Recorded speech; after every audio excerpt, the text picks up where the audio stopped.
একবার হজরত আব্দুল কাদের জিলানী রহমতুল্লাহি আলাই এবং তার শিষ্যরা ভ্রমণ করতে করতে এমন একটি স্থান অতিক্রম করছিলেন যেখানে ভূমি ছিল অনুর্বর, গাছপালা বা মানুষ কিছুই ছিল না।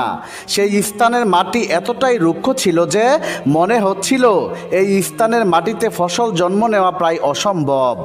এই অনুর্বর এলাকায় বড় পীর হজরত আব্দুল কাদের জিলানী রহমতুল্লাহি আলাই এবং তার শিষ্যরা একটি বৃক্ষ দেখতে পেলেন। বৃক্ষটি ছিল শুকনো এবং প্রাণহীন। বড় পীর হজরত আব্দুল কাদের জিলানী রহমতুল্লাহি আলাইয়ের একজন শিষ্য বললেন, এই বৃক্ষটি এতটাই শুকনো যে পাখিরাও এই বৃক্ষের আশেপাশে আসে না। এমন সময় তারা লক্ষ্য করলেন এই মরা বৃক্ষটিকে কেন্দ্র করে কিছু পরিমাণ মানুষ দাঁড়িয়ে আছে। তখন বড় পীর হজরত আব্দুল কাদের জিলানী রহমতুল্লাহি আলাই ওই মরা বৃক্ষের পাশে দাঁড়িয়ে থাকা মানুষদের উদ্দেশ্য করে আরও কিছুটা সামনে এগিয়ে গেলেন। বৃক্ষটির আরও নিকটে যাওয়ার পর তারা দেখলেন কয়েকজন মানুষ এই বৃক্ষটিকে কেন্দ্র করে দাঁড়িয়ে প্রার্থনা করছে। তারা বলছে, হে আমাদের দেবতা, আপনি আমাদের খাদ্য, জল এবং জীবন দান করেছিলেন। এই গ্রাম একটা সময় সবুজ ও সমৃদ্ধ ছিল, কিন্তু এই বৃক্ষ আমাদের প্রতি অসন্তুষ্ট হওয়ার পর সমস্ত কিছুই শেষ হয়ে গেছে। আমাদের এই সবুজ গ্রাম এখন অনুর্বর। হে আমাদের দেবতা, আপনি সন্তুষ্ট হন, দয়া করুন। তারপর একজন পুরোহিত চিৎকার করে বললেন, আমাদের মহান দেবতার উদ্দেশ্য বলিদান করতে হবে। তোমাদের মধ্যে এমন কে রয়েছে যে দেবতার পায়ে জীবনকে উৎসর্গ করবে? পুরোহিত এবং তার লোকেরা তাদের পূজ্য দেবতাকে খুশি করার চেষ্টা করছিল। তারা আশা করছিল যে দেবতা আবারও তাদের প্রতি সন্তুষ্ট হবে এবং সব কিছুই আগের মতো হয়ে যাবে। বড় পীর হজরত আব্দুল কাদের জিলানী রহমতুল্লাহি আলাই এবং তার সঙ্গীরা এই অদ্ভুত দৃশ্য দেখছিলেন।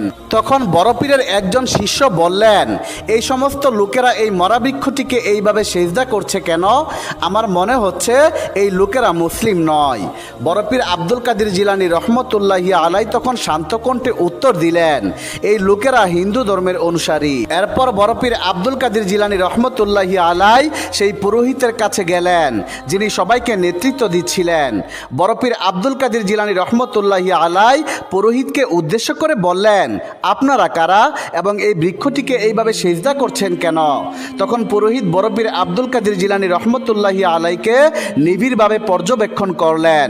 বড় পীরের শক্তিশালী চেহারা, উজ্জ্বল মুখ এবং সৌম্য চেহারা দেখে পুরোহিত বিস্মিত হলেন। বড় পীর আব্দুল কাদের জিলানী রহমতুল্লাহি আলাইয়ের শান্ত হাসি পুরোহিতের মনে একই সঙ্গে সম্মান এবং ভয়ের অনুভূতি সৃষ্টি করেছিল। পুরোহিত মনে মনে ভাবলেন, আমি ইতিপূর্বে এমন কাউকে দেখি নাই যিনি এতটা শক্তিশালী কিন্তু এত নম্র। পুরোহিত বুঝতে পেরেছিলেন এই ব্যক্তি কোনো সাধারণ মানুষ নয়। এরপর পুরোহিত শান্ত কণ্ঠে উত্তর দিলেন, আমরা বিশ্বাস করি এই বৃক্ষটি আমাদের রব।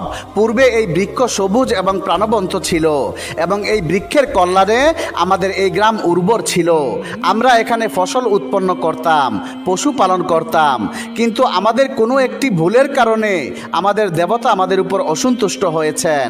ফলে আমাদের গ্রামের নদী জলশূন্য হয়ে পড়েছে, মাটি রুক্ষ এবং অনুর্বর হয়ে গেছে, গাছের পাতা ঝরে গেছে। আমাদের পূর্বপুরুষরা বলে গেছেন, যদি গাছের পাতা ঝরে যায় তবে বুঝতে হবে দেবতা আমাদের উপর অসন্তুষ্ট হয়েছেন।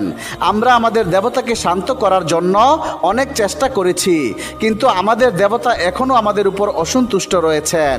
বড় পীর আব্দুল কাদের জিলানী রহমতুল্লাহি আলাইয়ের একজন শিষ্য বললেন, আপনাদের এই গ্রামে কোনো জনবসতি দেখতে পাচ্ছি না, এখানে কোনো মানুষ নেই। তখন পুরোহিত বলল, এই গ্রামে এখন জলের কোনো ব্যবস্থা নেই। আমাদের পশুরা ক্ষুধা ও তৃষ্ণায় মারা গিয়েছে। জীবন বাঁচাতে গ্রামের অনেক মানুষ এখান থেকে চলে গেছে। এখানে আমরা আগে সুন্দরভাবে জীবন ধারণ করতাম, কিন্তু এখন তা আর সম্ভব নয়। যে নদীর উপর আমরা নির্ভরশীল ছিলাম সেই নদী জলশূন্য হয়ে পড়েছে। এখন আমাদের পুড়তে থাকা গরম বালির উপর দিয়ে অনেক দূর পথ হেঁটে জল সংগ্রহ করতে হয়, যা খুবই কষ্টের। আমাদের লোকেরা ক্লান্ত হয়ে পড়েছে, শিশুরা অসুস্থ হচ্ছে, পশুরা মারা যাচ্ছে, কারণ তাদের জন্য কোনো খাদ্য বা জল নেই। খাদ্যের অভাবে আমাদের পশুগুলি এখন আর দুধ দিচ্ছে না। আমাদের বায়োজ্যেষ্ঠরা সবসময় বলতেন এই বৃক্ষটি পবিত্র এবং আশীর্বাদপূর্ণ। আমরা এই বৃক্ষের মাধ্যমে অনেক আশীর্বাদ ও নিয়ামত পেয়েছি। পুরোহিতের কথা শুনে বড় পীর আব্দুল কাদের জিলানী রহমতুল্লাহি আলাই বললেন, আপনাদের ধারণা এই বৃক্ষের মাধ্যমে আপনারা উপকৃত হবেন? পুরোহিত বলল, এই বৃক্ষ আমাদের জন্য অনেক কিছুই করতে পারে। এক সময় এই বৃক্ষ আমাদের এমন সব নিয়ামত দান করেছে যা কেবল একজন রবি দিতে পারেন।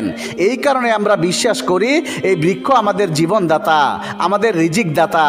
এই বৃক্ষ আমাদের দুঃখ দূর করে, আমাদের প্রার্থনা কবুল করে।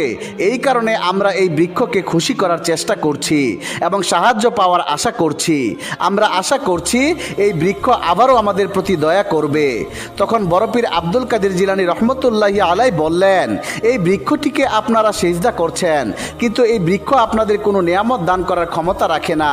অন্য সকল সৃষ্টির মতোই এটি একটি বৃক্ষ, একটা সাধারণ সৃষ্টি। এই বৃক্ষেরও একজন স্রষ্টা রয়েছেন। একটা সাধারণ সৃষ্টি কিভাবে আপনাদের জীবন দিতে পারে? তখন পুরোহিত রাগান্বিত কণ্ঠে বললেন, হে সম্মানিত ব্যক্তি, আপনি ভুল করছেন। এই বৃক্ষই হচ্ছে আমাদের রব। এই বৃক্ষ আমাদের রক্ষা করে, আমাদের শক্তি দান করে। এই বৃক্ষের কারণেই আমাদের নদীতে জল ছিল, আর আপনি বলছেন এই বৃক্ষ একটি সাধারণ সৃষ্টি মাত্র। পুরোহিত আরও বললেন, আপনি আমাদের উপাসনার বাধার সৃষ্টি করছেন এবং বলছেন এই পবিত্র বৃক্ষ আমাদের সাহায্য করতে পারবে না। এটা সেই বৃক্ষ যেটা এত বছর যাবৎ আমাদের রক্ষা করেছে। বর্তমানে আমার বয়স 80 বছর। আমাদের পূর্বপুরুষরাও এই বৃক্ষের পূজা করতেন। এই বৃক্ষ সবুজ এবং প্রাণবন্ত ছিল। বর্তমানে এই বৃক্ষটি শুকিয়ে গেছে। সেই জন্য কি আমরা বিশ্বাস হারিয়ে ফেলব? এই বৃক্ষটিকে রক্ষা করা এবং যত্ন নেওয়া আমাদের কর্তব্য। তখন বড়পীর আব্দুল কাদের জিলানী রহমতুল্লাহি আলাই শান্ত এবং কোমল কণ্ঠে বললেন, তোমরা এই বৃক্ষকে বাঁচিয়ে রাখার চেষ্টা করছো। যদি এই বৃক্ষ সত্যিই তোমাদের রব হতো, তবে এই বৃক্ষটিকে তোমাদের রক্ষা করতে হতো না। যিনি তোমাদের সৃষ্টি করেছেন তিনিই তোমাদের রক্ষা করেন, তিনি তোমাদের জীবিকা দেন। তোমরা পথভ্রষ্ট হলে পথ দেখান। সৃষ্টিকর্তা কখনো এন্তেকাল করেন না। যে বস্তু নষ্ট হয়ে যায় বা মারা যায় সে কখনো রব হতে পারে না। এই কারণে তোমাদের উচিত সত্যিকারের রবের দিকে ফিরে আসা, যিনি সর্বদা ছিলেন, আছেন এবং থাকবেন। তিনি শুরু থেকে আছেন এবং শেষ পর্যন্ত থাকবেন। তখন পুরোহিত বললেন, হে সম্মানিত ব্যক্তি, আপনি কার কথা বলছেন? আমরা সর্বদা এই বৃক্ষের উপর নির্ভর করেছি। এই বৃক্ষকে আমাদের রব মনে করি এবং আমরা তা করেই যাব। তখন বড়পীর আব্দুল কাদের জিলানী রহমতুল্লাহি আলাই আবারও শান্ত কণ্ঠে বললেন, আপনাদের এই ধারণা সম্পূর্ণ ভুল। রব কখনো ঘুমান না, তিনি কখনো ক্লান্ত হন না। তিনি আমাদের উপর রহমত করেন। এই বিশ্বজাহানের রব মানুষের মতো বা গাছের মতো বা কোনো পশুর মতো নন। মহান আল্লাহ তাআলা এক এবং অদ্বিতীয়, তার কোনো শরিক নেই। মহান আল্লাহ তাআলার সঙ্গে কারো তুলনা হয় না। এই সমস্ত কথা বলে বড়পীর আব্দুল কাদের জিলানী রহমতুল্লাহি আলাই পুরোহিতকে বোঝানোর চেষ্টা করলো, কিন্তু পুরোহিত বড়পীরের কথা মানতে রাজি হলেন না। তিনি বললেন, আমরা কেবল এই বৃক্ষটিকে রব হিসাবে মান্য করব। এই বৃক্ষই হচ্ছে আমাদের রব। তখন বড়পীর বললেন, তবে আপনি এমন কাউকে আহ্বান করুন যিনি এই বৃক্ষের সঙ্গে কথা বলতে পারবেন। পুরোহিত বললেন, এমন ব্যক্তিকে আমরা কোথায় সন্ধান করব? আমি এই গ্রামের সবচেয়ে বয়স্ক এবং প্রজ্ঞাবান ব্যক্তি। এই বৃক্ষ আমার আহ্বানেও সাড়া দেয় নাই, তবে এই বৃক্ষ কার কথা শুনবে? তখন বড়পীর বললেন, যদি আমি এই বৃক্ষের সঙ্গে কথা বলি তবে কি আপনার কোনো আপত্তি আছে? পুরোহিত ইতিমধ্যেই বড়পীর আব্দুল কাদের জিলানী রহমতুল্লাহি আলাইয়ের উপর প্রচণ্ড বিরক্ত ছিলেন। তাই তিনি বললেন, আপনি কে? আপনার কথা আমাদের রব কেনই বা শুনবে? বড়পীর আব্দুল কাদের জিলানী রহমতুল্লাহি আলাই বললেন, আমি কে সেটা গুরুত্বপূর্ণ বিষয় নয়। আমাকে এই বৃক্ষটির সঙ্গে কথা বলতে দিন। সম্ভবত এই বৃক্ষটি আমার আহ্বানে সাড়া দেবে। তখন পুরোহিত বড়পীর আব্দুল কাদের জিলানী রহমতুল্লাহি আলাইকে থামানোর চেষ্টা করছিলেন, কিন্তু পুরোহিতের ক্লান্ত সঙ্গীরা বললেন, হে মহামান্য পুরোহিত, এই সম্মানিত ব্যক্তিকে চেষ্টা করতে দিন। আমরা তো অনেক চেষ্টা করেছি, এখন দেখা যাক উনি পারে কিনা। তখন বড়পীর আব্দুল কাদের জিলানী রহমতুল্লাহি আলাই বললেন, আমি মহান আল্লাহ তাআলার কাছে দোয়া করব। বড়পীর আব্দুল কাদের জিলানী রহমতুল্লাহি আলাইয়ের এই কথায় সবাই অবাক হয়ে ভাবল, দোয়া সে আবার কি জিনিস? বড়পীর আব্দুল কাদের জিলানী রহমতুল্লাহি আলাই দুহাত তুলে দোয়া করে বললেন, হে বিশ্বজাহানের রব, আপনার ফাইসালা সর্বত্র কার্যকর। আপনি সকল সীমার ঊর্ধ্বে, আপনার কোনো সীমা নেই। হে বিশ্বজাহানের রব,